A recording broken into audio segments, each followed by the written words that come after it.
Hello. Long time no see. I feel like I look like an alien with these glasses on.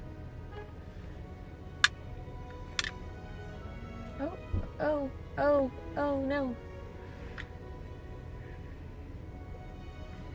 This parking lot is wild.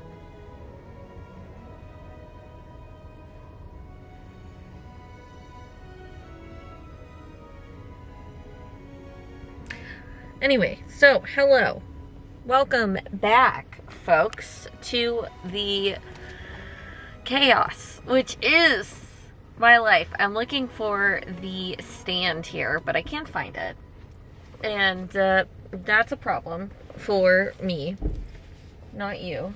Where is it? Aha. Okay, anyway. Welcome back to another... Hello. Welcome back to another weekly vlog. I've got a nice line here from these crazy sunglasses. So, we are in Florida, as you mentioned. We'll be here for another 2 days. It's a Tuesday. We didn't check in on Monday, but we did do some reading. So, we'll talk about that. Today, I am actually going to hop into Mojo's, which is a used bookstore and record store here in Tampa that has been around for a long time. Like, I was going to it when I was still in college. But it's been around here for a while. It is near the USF campus, so it's a pretty popular place to come and hang out. But I thought I'd go check out, see if there were any interesting used books that I wanted to pick up. I know we already went to Barnes & Noble, but I figured it'd be a good place to stop. But reading updates. So, we finally finished Immortal Longings. I finished it on Sunday night after I got here. And, yeah. I gave it a 2.5, and honestly, I feel like reflecting on it, I might give it a 2. I think the 0.5 was literally just because I really thought that the magic system was super cool in Immortal Longings, and the world that was built was really cool, but I just did not feel like the story was worth it. I felt like our premise was good. I talked at length about this. I felt like the premise was good. I thought the chemistry between the two main characters was good, but for some reason we spent so much time with other characters, and then I felt like story bits just really didn't fall into place, and yeah, it wasn't the vibe that I thought it was going to be, and I did not find the story to be told in a compelling manner to where I don't think I'm going to pick up the next book. I thought the twist at the end that people talked about almost made me go, why did we do half of the things that we did in this book? Why did we go through half of the POVs that we went through in this book if this was going to be the end of this first book? So we're probably going to leave it at that. Outside of that, we've started the Poppy War. So that is the next book that we're currently reading. I'm only about like 8% in, so I really don't have any thoughts on it yet.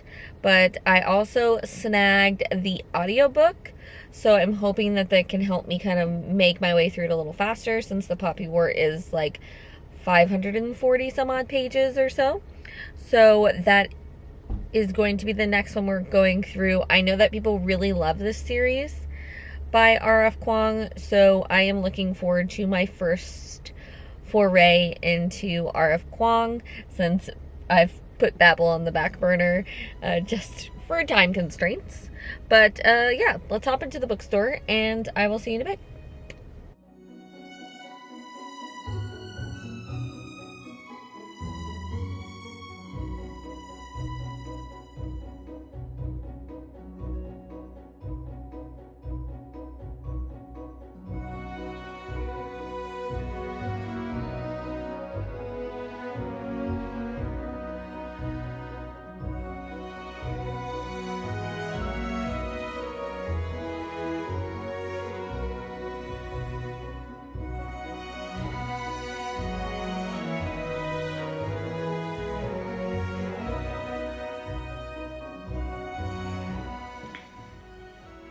Do you see what this is the grow out of a pixie cut, if anybody's ever wondering. This is how it ends up being very strange. You had to mess with the animals and deciding to make lots of noise whenever you try to vlog. But hello, it is much later, as you can tell. It is like 10:30 at night. And we had a full day. I did pick up a book. So I grabbed The Bone Season by Samantha Shannon. It was at Mojo's Books and Records, so this is a used book, so it was $9. And I also got these adorable little stickers. So the first one I got is this one.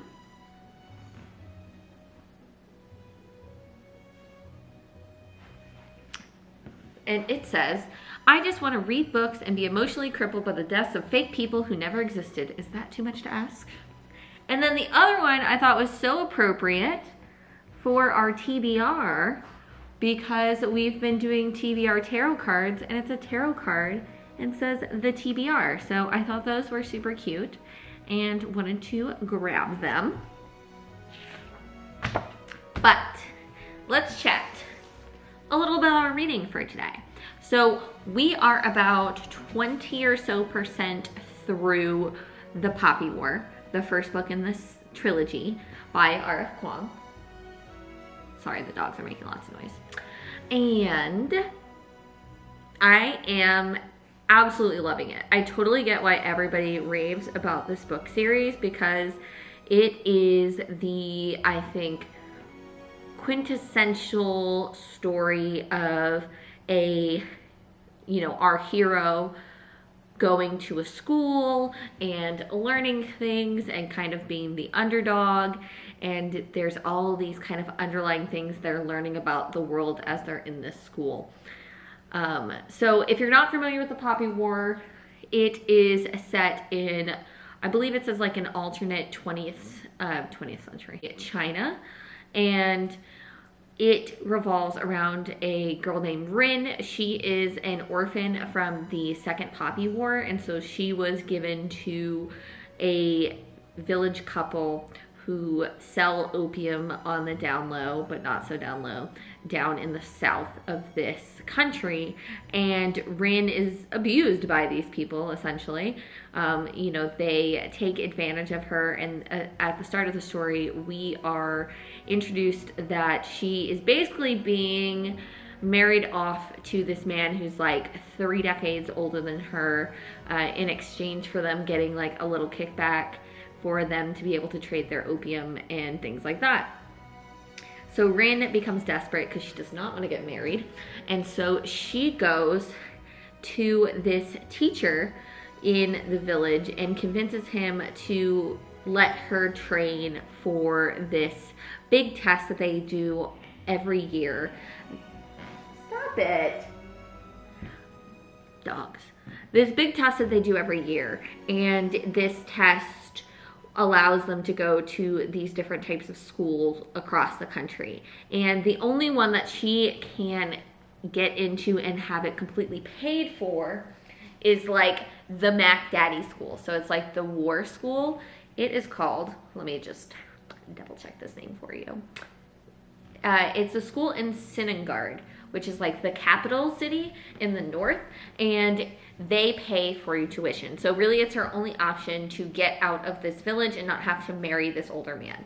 And so we go to this village, or she ends up making her way to Sinengard and instantly realizes, not instantly, but she starts to realize by interacting with these other kids that, and I do say kids because she's like just turned 16, that all of them are like warlords kids and nobility and higher ups, and they're basically all trained from birth to make it into this school. And she realizes that her first test was really just the first test, and she's going to have to fight tooth and nail to stay at the school so she doesn't have to go back to that village and be subjected to being basically a child bride. Are these things gonna, if I am saying these things on the internet, Is that going to get me in trouble by just summarizing the story? Should I use different words? I don't know. I don't know how things work. But essentially, yeah, so in order to avoid getting married, she realizes that she's really going to have to fight tooth and nail to stay at this school. Also, by finally reading The Poppy War, I am starting to understand what was going on with the controversy for the Hugo Awards that happened last year. So if you didn't hear, a couple of authors in the sci-fi fantasy genre were excluded from the Hugo Awards this year, and it was a little strange. And those authors were Shiran Zhao, or Shiran J. Zhao. So she was excluded in part of the Hugo Awards, and then also R.F. Kuang. And since I hadn't read either of their books, I didn't know the context of why that would be the case. Now, the Hugo Awards for that year took place in China, and so I could, use some context clues to figure out some things, maybe some of the context in their books that would go against some of the policies that the Communist Party has in China. But as I was reading The Poppy War, some things became pretty apparent to me in like this first 20% of it. It illuminated some things for me. So in the book, there is another character we're introduced to. His name is Altron, and we quickly realize that he is from Spear, which is an island that was essentially colonized by the dynasty, and then during the last Poppy War, essentially all of them were eliminated. And he is from this island, and he is like the top student. He's exceptional at everything. He's an exceptional fighter, and they were describing the nobility, the students who are from like noble families were depicting the people of this island as being barbaric, as when they came and civilized them, all things that I would say like are typical rhetoric for colonization and for referring to colonized people as basically like, oh, before we came there, they were barbarians and blah, blah. And it's basically just a way to justify taking over people's lands and forcibly making them follow your rules. So as I was reading it, it's an island nation, and just the way they were describing things in a certain situation, and my familiarity with the history of Taiwan, because I actually studied abroad in Taiwan back in college, I have some knowledge of Taiwanese history and how the island the populace became who they are today, and the different influences and colonizations that happened on the island and different things like that. So with that in mind, as I was reading about Spear in The Poppy War, I was suddenly like, is this supposed to be Taiwan? Like a representation of Taiwan? Because if it is, I suddenly understand what was going on with all this controversy, because I don't know. If you're interested in Taiwanese history, I mean, I can definitely give you like the bare bones of it, but I am sure I can find some people who are much more well-versed in the history, some historians and people from Taiwan who want to explain their histories. But it's a very interesting history. There's actually, I believe, 14 to 15 different Aboriginal groups that originated in Taiwan, and a lot of them still are there on the island, even though Mandarin is the national language there, the language that everybody speaks. There's still different dialects spoken. There are people who do still speak Taiwanese there, but I would be happy to do that. But hello. It is the next day. We stopped like mid-conversation about the Poppy War, and primarily that's because I did a deep dive on the book. After reading a couple of reviews and like just seeing a couple things about it, I had some more questions about how this book came about and just some of the things that the reviews were saying. So with that in mind, I wanted to like re-jump into this. So I'll probably just like cut right through that first one to have a bit of a conversation that the Poppy War does in fact take place in the 20th century in a place vaguely, a place very reminiscent of our current world. It does take place in like alternate 20th century China. And I found this article from NPR when the last book in the Poppy War trilogy came out, and R.F. Kuang explains essentially how this book came to be and the inspirations for it, and explained a lot of the different elements I've seen of some of the more critical reviews I saw like on Storygraph and Goodreads and things like that, and then like a whole Reddit subpage about the Poppy War. I will say I'm currently about 35% of the way through the book.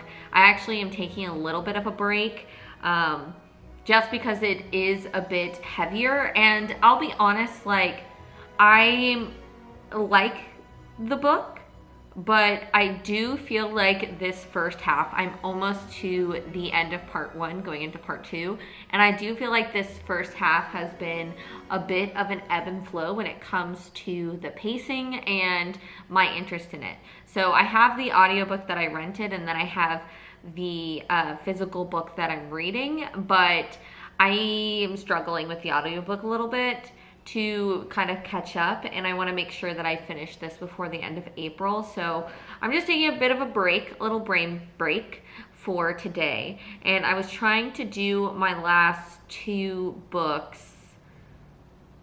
Yeah, the last 2 or 3 books that I need if I want to complete the entire novice track before the end of April. But circling back here to talk a little bit more about the Poppy War. So I'm going to link that article that I found from NPR, just kind of giving a little bit more insight into where R.F. Kuang's inspiration came for this series. I think it made a lot more sense to me as a series after reading that article, especially because I do have a little bit of a background in Chinese history, specifically focusing on more of the 20th century history for China. So I am in no way a historian and do not have extensive knowledge of it, but I did study it for my Chinese literature class that I took in college, and a lot of it focused more on like modern to like, it's basically from like the early 1900s onward is where we focus, because that is really the history that has most influenced the relationship that the world has had with China in the last 100 or so years, as it's kind of grown from being a dynastic rule with the different dynasties into moving into the Communist Party, and kind of how that's grown to be what it is today. With that in mind, it seems from what I understand and from that article that R.F. Kuang took inspiration from both the transition from the dynastic rule to the Nationalist Party and then to the Communist Party eventually, and then also took influence from the Japanese occupation of China in World War II, which is pretty complicated. It's a pretty complicated history, and I feel like a lot of people don't know that side of the World War II history. It's not something we focus on as much outside of outside of like the bombings of Hiroshima and Nagasaki by U.S. forces at the end of the war. So there's just not much focus on what was actually going on with China during that occupation. And I know if you do watch like Korean dramas, there is also a lot of fictional, like historical fiction based on the time frames when Japan was occupying Korea, that, you know, you kind of touch on what some of those things were. So from what I understand, the Poppy War does go pretty deep into some of the atrocities that happened in China during that occupation in World War II. And I saw some people who really appreciated that because, you know, some people feel like fictions helps them process things that actually happened in their real world. And then I saw another person who felt like it was more not exploiting the tragedy, but, you know, using it to create entertainment. And I'm not sure where I fall on that. One, I haven't gotten to these sections where I understand that there are definitely some trigger warnings and things like that. And then two, reading R.F. Kuang's explanation of why she started the Poppy War series and why she started it, and as a way of like processing the emotions she was feeling being in China and learning more deeply about some of the things that happened during the war. So I don't know where I fall on that yet, but outside of the writing, I think we will see. I don't know. I mean, there are, I guess maybe it will depend on how descriptive it is. I mean, to come into mind, you know, there are definitely historical fictions that take place during the Holocaust, but I don't think I've ever read one that's been very graphic on some of the things that happened in like a fictional sense, opposed to, you know, what like opposed to that general idea or noting it, things like that, or it being like a actual narrative telling of like a nonfiction telling of an experience. So I'm not sure about that. I'm not sure. I don't know. This is also hard to talk about, and it's like, you know, like a lot of things that happened during the occupation of, I won't say the word, but you can look it up. There's what happened in Nanjing in China, which was the southern capital at the time when Japan occupied China during World War II. There's a lot of terrible things that go on there. I don't want to use some of the words that are used to describe it, just because I, you know, don't want to have to put like trigger warnings all over this video. But I definitely encourage you to look into 20th century Chinese history. I think it puts in perspective how things came to be. You've probably heard names like Mao Zedong and things like that, but I think a lot of people don't really have a good grasp on what those different wars looked like, what the revolution looked like, what the Cultural Revolution is. It's worth taking a look into it. So, you know, I think maybe I just wanted to talk about it because in seeing some of those reviews, I definitely saw the merits in bringing that up, because I do think it is important when we have text like this, especially fiction, to be able to also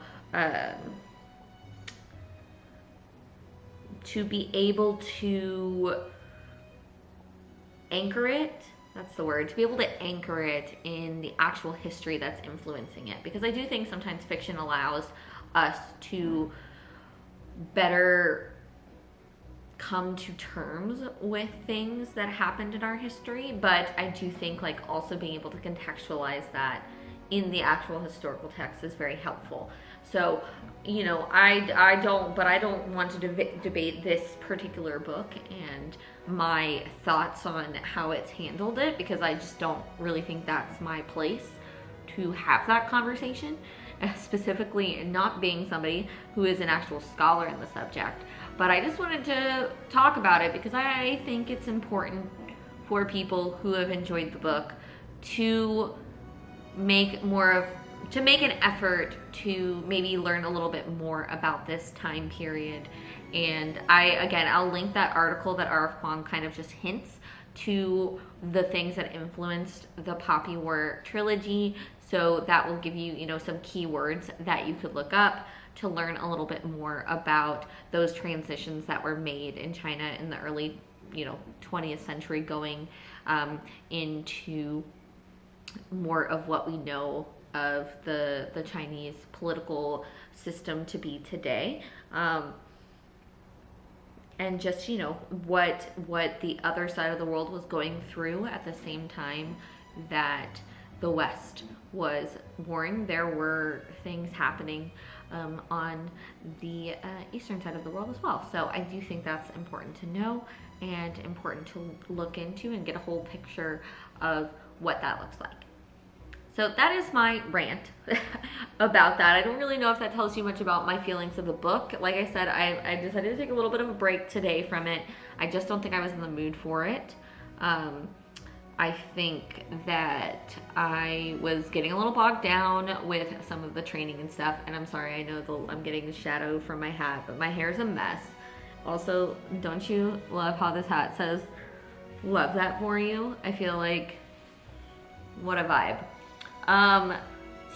So that is the Poppy War. Also, update, we finished Perilous, this name, good God.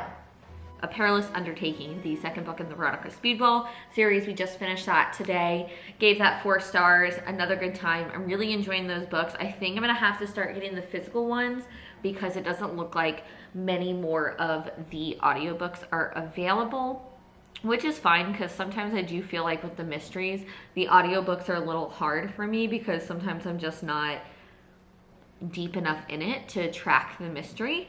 And I don't know if that's what I care about as much as I do care about the relationship between Veronica and Stoker and just the characters in the book more than the mystery. So it's not that big of a deal, but I'm still enjoying it and I am looking forward to continuing on with it. I actually just recommended it to Heather and her mom when I saw them this week because I thought they would both like it. So hopefully they'll read it at some point in time and we can chat about it because I want more people to chat about it with. On top of that, just giving you an overall idea of where we're going to continue with the reading for the month of April. We still have to read a Dark Academia book for our for the Novice Path, and then I need to read a 5-star prediction, a book with a school setting, and then finish the Poppy War. It's quite a bit to do when we are looking at April 24th. So that's like a book a day up until the 30th, hopefully finishing it before then. So currently I am listening on Hoopla to Truly Devious by Maureen Johnson. I just kind of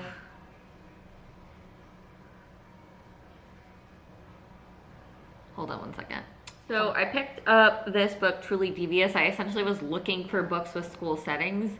Unfortunately, the Poppy Wars would have fit the bill for that, which I didn't quite grasp at first, but it's also the only book that I have right now that I can find that has an actual map in the book, which is very specifically for the Novice Path. So I can't use it for that. I don't have a 5-star prediction. I've been trying to look for a book that I think will be a 5-star prediction, but I just started listening to Truly Devious by Maureen Johnson. I'm about 15% into the book, and this is a series, an ongoing YA series, I guess. I was literally like, I need books that take place in a school, with a school setting. And so I looked up, I love a good boarding school story, so I was looking for boarding school stories. And this came out in 2018.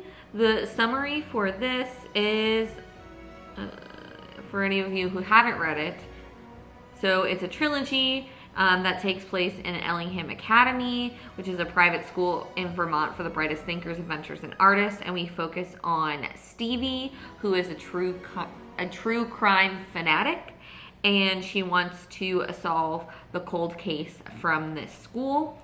Thus far, I am kind of whatever with it. I was a little nervous about this because I haven't really been digging a lot of YA. I mean, I guess I could have read the second book in the Inheritance games. Because, I mean, there's technically a school that they go to, but it's not really set in the school. I feel like it's kind of skirting around the idea of that plot. At least this one is about the school, it's in the school, it's a boarding school, like, we're really sitting in there. But I am starting that one first because I figured it could be a dark academia book or it could be in a school settings book. So it kind of could be either or. So depending on if I'm looking to get through that, and then I picked up XOXO, which is a book that is in like a basically school setting for the arts in Korea. So I could read that one, and that could be for the school setting, and then this one could be for the dark academia. But if I kind of get burnt out with YA, I also have the T. King Fisher novella that I had put on my TBR originally that I could read for dark academia, and that would take care of that, but I'd still have the school one. So that I only need to finish the Poppy War and read a 5-star prediction, which I don't know. I don't know about that one. I mean, I don't have to, but I'd like to. So I'm leaving that one kind of like as putting a pin in it, because I'd have to really look at my books, because I don't know if I have any that I think, besides the last book in the Mirror Visitor series, I can't really think of any that I'm like, this is going to be a 5-star right now, off the top of my head. So that is the only challenge that I'm having. But yeah, I don't know. Truly Devious, it is not very devious at the moment. I did snag the ebook as well through KU, so I might switch to reading it a bit opposed to just doing the audiobook to maybe speed things along a little bit, because it's about a little over 10 hours. So we shall see. I mean, I don't know. I think YA is just really not doing it for me anymore. I mean, it's got good reviews on Storygraph, but I just think it's like, I don't particularly care too much about it. I was really disappointed because I have been able to pick up The Scepter, which is a fantasy novella, and I was hoping that it would have a map in it, so I could read the fantasy novella and then use the Poppy War for the school setting one, but no, that did not happen. But yeah, so that is all my updates. I am getting ready here. I will be heading back to Texas tomorrow morning, so I am prepping for that. Gonna hang out, read, do all those good things. So I will check back in with you all probably tomorrow before we go to dance, or maybe at the airport. I don't know. We'll see. All right, let's get to reading again.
We are back home in Texas.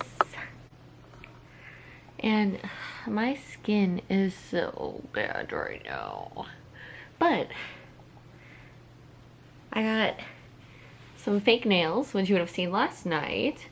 I put them on. A couple of them have popped off, mainly this thumb and this pointer finger, which I just reapplied the glue. But honestly, that's better than usual. I'm using like a brush that's more like a nail polish brush, and I feel like it's helping like cement the glue more. But these are actually a Colleen Hoover collab that they did with I forgot the nail company, but that they did. And so I thought that was kind of funny, but I think it'll go well with the theme for the wedding I'm going to on Sunday. So that is why we went with them. Plus they were on clearance and we like that. But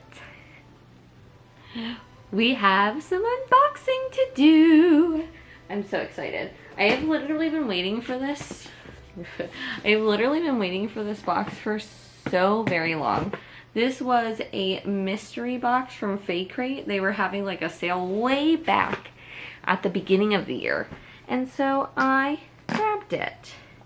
I have no idea what's in this box, so I thought we could open it together. I wasn't recording. Look how cute this tote bag is. It says first rule of book club is don't talk about book club. And then there was this ruler. I don't know. This might be from a book that I don't understand. There is a ruler. Want to see, Pumps? Hello? Say hello. Are you getting in the box? What we got? We got a water bottle. Will you focus, please? Even mountains do not want to be unmade. We shall have to see what that's from. But I could always use a new water bottle. This would be good for dance. It's a good size. Cute. What is it? Just like a pouch? Like a pencil pouch? You sit over here. Hold on. What are you?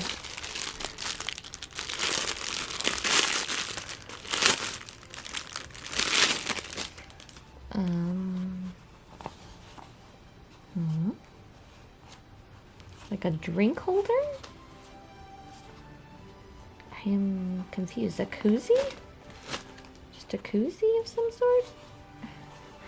What is this? What is this, everybody? What is it? I don't know. It's cute, but I have no idea what it is either. So let's open this up. So again, like I mentioned, this is like, I feel like I'm talking so loud yet so softly at the same time. So as I mentioned, this is like their leftover stock. So it was like $20 for this. And I ordered this way back when, because I was curious about it. And it took so long to get here. Alright, what is this? It's a cute box. Like a little milk carton. Do I open it like a milk carton? Oh. I think so, right? Like, let's do... Oh! Okay, ow. Careful. More...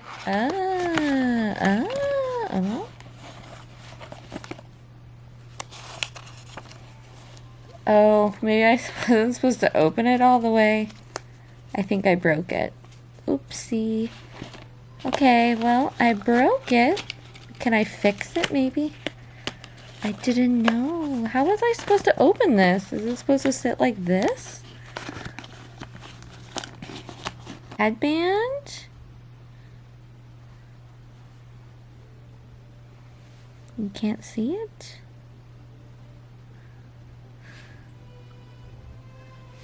There it goes. It says trees in your eyes and stars in your heart. It's a little headband. Okay. I don't think I've read this book either.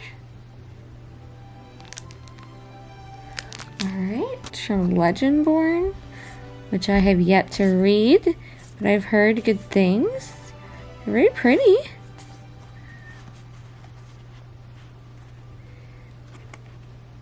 Little author signing for the book that we got in here, which is oh yeah, because there's two authors. Of Wicked Blood, the Cordero Chronicles. I've never heard of them. A beautiful elixir of magic.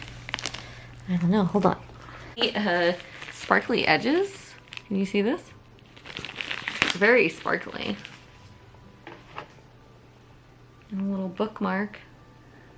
Like sexy Alice in Wonderland. Bookmark, little... Okay, so I've never heard of this book. So it is Of Wicked Blood.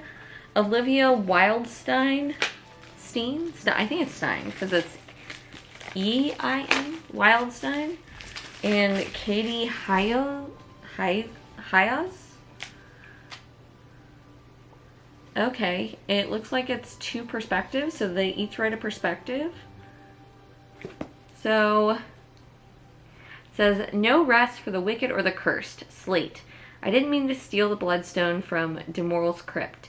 Scratch that. I did mean to steal it, until I realized it was a curse magnet that only comes off if I, along with a jolly trio, successfully defeat 4 curses. If any of us fail, I'm dead. I've never been a glass half empty sort of person, but my glass looks in dire need of refill right about now. The only highlight of this wicked treasure hunt, feisty, entitled Cadence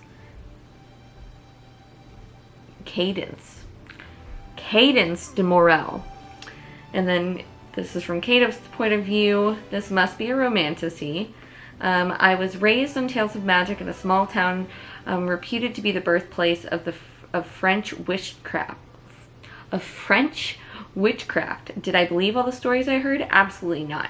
I mean, if magic existed, Maman wouldn't have died and Papa wouldn't be stuck in a wheelchair, right? The night that Slate Androin waltzes into my life wearing a ring he stole from my mother's grave, I call him a monster. But then I meet real ones. And Slate, well, he becomes something else to me. Something frustrating to live with, but impossible to live without. Something I'll fight for no matter the cost. Oh. Okay, so this is the book jacket, right? But look at the inside cover. Y'all.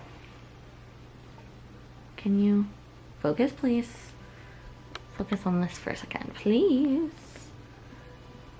Guys, this one is pretty. This is way prettier than the book jacket, for sure. It's got a little bend on the side, but I guess I'm supposed to it came with like a sticker. So I imagine I'm supposed to stick the sticker inside of here.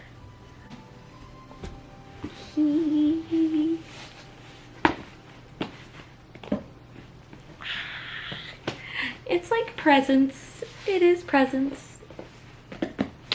Yes, so we got another one by accident. Oops. But I made sure to skip for next month. So there's that, because I wasn't really interested. So we will go ahead and give that a peek-sies too over here.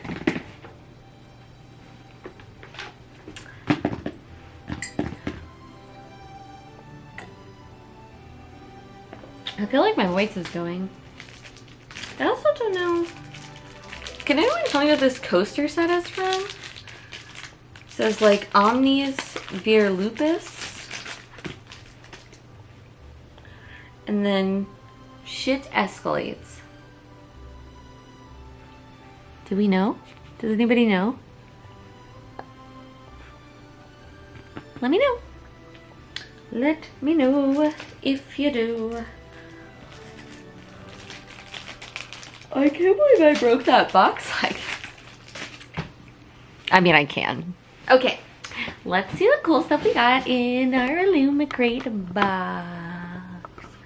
I'm sorry. I feel like I'm not talking loud enough. I don't know if the audio on here is going to be garbage for you folks, but we shall see. Oh, cheese and crackers. I'm gonna break off this nail I just put back on. Clearly I won't be doing any crafting between now and the wedding if I'd like to keep my nails intact. Oh my gosh, seriously?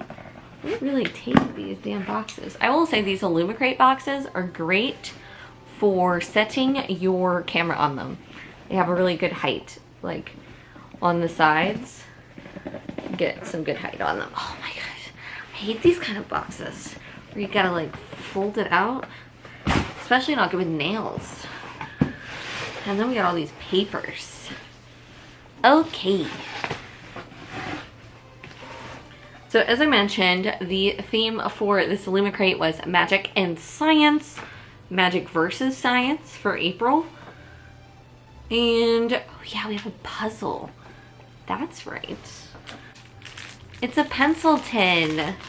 What a nice pencil tin.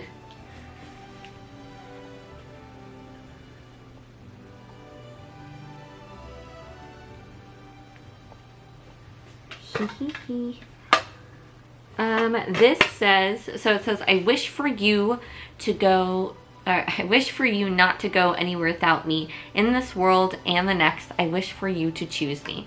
Sounds like it's from a romantasy. That is from, it's a choose me, oh, it's considered a bookmark tin. Oh. I mean, I guess, but I feel like you could use this as a pencil tin as well. I don't have a lot of bookmarks like this, and then I have my bookmark holder over there. Okay, so this is from Song of Silver, Flame Like Night. Got it. Okay. Got it. All right, let's see.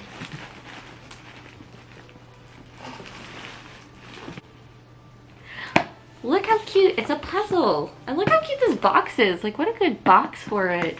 It says it's the Jigsaw Puzzle, the science fiction bookcase. It's in 1,000 pieces. It's a 1,000-piece puzzle. It's so cute. This box is so cute. You could stick, like, all sorts of nice knickknacks in here. And look at, like, the cover.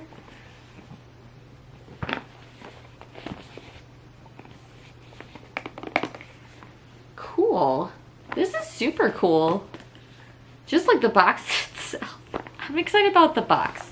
Just more things to contain things in. Okay. Gardening gloves? Huh. Gardening gloves. Oh, here we go. Little wash pads. This is super cool. I love a reusable wash pad for your face. Comes in a nice, so this is the Moths and Poppies reusable wash pads. And this is inspired by the bone season, which I just picked up recently. So that's super cool. Oh, they're nice. Look at them. And then we have a blue design as well. It's a little different here. Cute. This looks so much better when I have nails like this, doesn't it? To do these kind of openings. Oh, they're really soft. I'm gonna have to wash them first though. Okay. I like the little mesh bag it comes in. It's very nice. Alright. And then of course is the book. The book. Now, I know that I think to gaze upon wicked gods. I believe this one, another one that didn't get great reviews from what I saw. But, you know, maybe this will be different. Ooh. Wow. This sprayed edge is gorgeous. Okay, let's see here. Oh, I mean, the embossed stuff is so much fun. A little pizzazz there. And then, wow. It's so pretty. Okay. So you can see it. There's nothing on the inside of the dust jacket, but you can see here how pretty the inside cover is. And then the sprayed edges are super cool.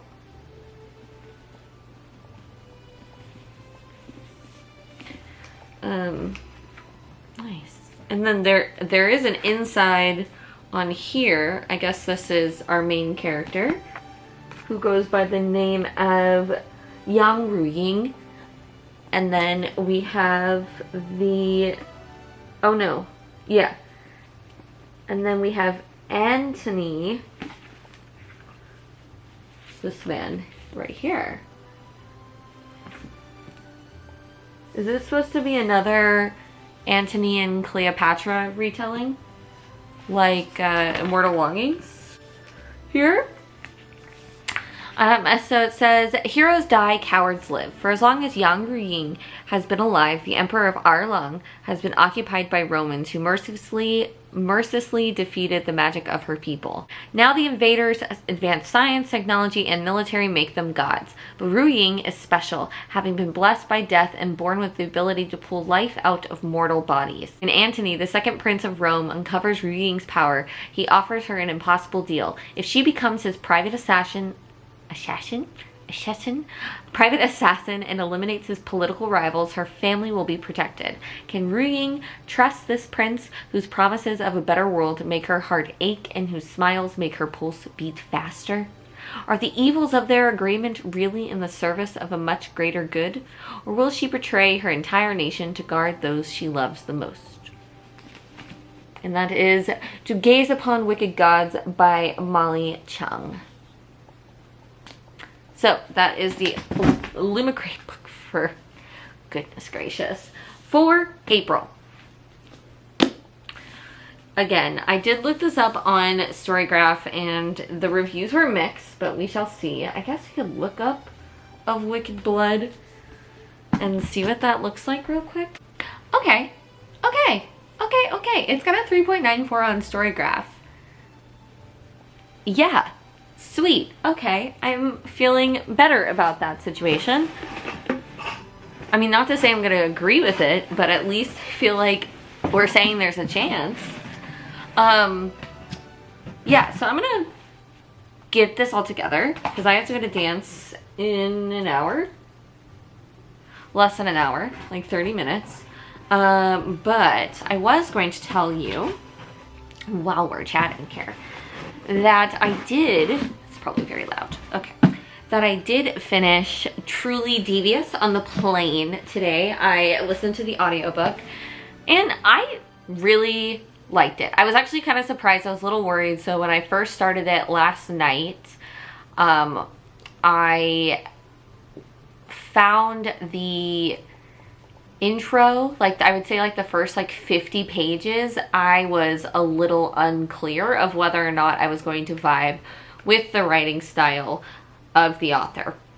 Now, I know this book, it's young adult, it's been out for a little while, so I'm sure people have read it.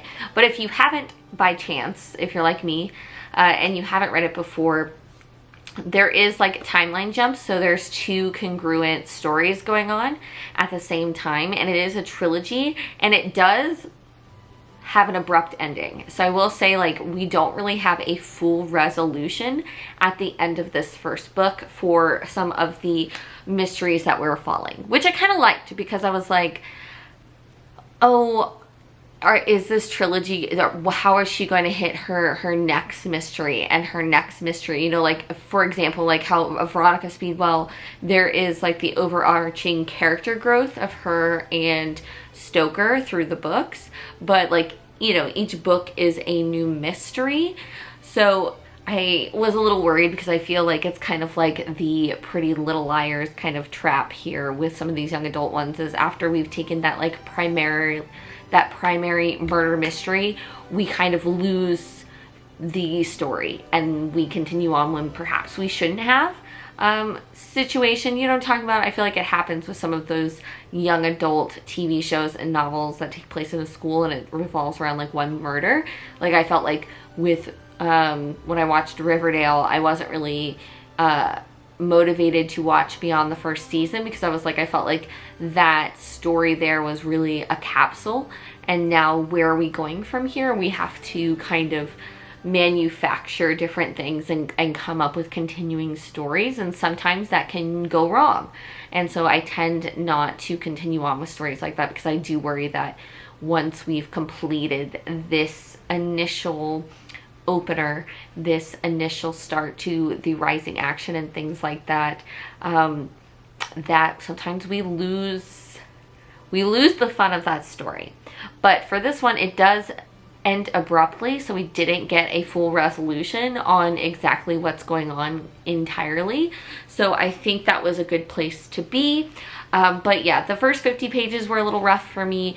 I just thought that the way that the author started it off, I was a little confused, and I think the audiobook maybe contributed to that as well, of just like how that was read, or how it comes off verbally opposed to reading it in my head.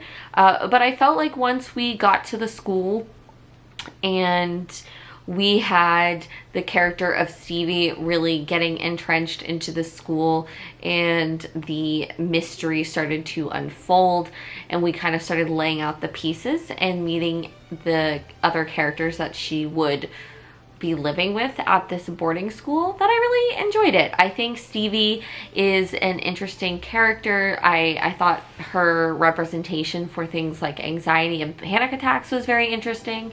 I keep saying interesting. I thought it was a good representation of it, at least for myself. And of all, like, some of the tactics that you learn to use when you suffer from things like anxiety and panic attacks. So I thought if I were a younger reader, just learning about this, seeing this handled with a character who's a bit more level-headed and has really taken to the therapy measures and is trying to implement those and make it through her day with these problems that she suffers from, with her anxiety and whatever causes her panic attacks and different things like that. I thought that was cool. And then I thought the characters were pretty lovable. I like Nate a lot. I think David is pretty fun. I would like to see us develop some of the other female characters in the book. I think that would be good. It's not that she doesn't have them, but I don't feel like some of them are as like developed in a way as like Stevie is. So I would like to see that come up in the next two books, but we'll see. I think I'll probably continue with it because it did not give me a resolution, so I am kind of curious to learn a little bit more about that. If I can pick up the audiobooks for them on Hoopla like I did the first one, I think that'll be a really nice read, a really fast read, to continue on with that story. So I'm looking forward to that. So we have marked another one off for the Magical Readathon. We are continuing a very strong week of reading here, and yeah, I'm gonna log off. I'm gonna log off now. I'm gonna sign off for now because I want to get this cleaned up before I go to dance. And yeah, it's great to be back. It's great to be home. Gave Pumps little scritches earlier. Okay. I don't know.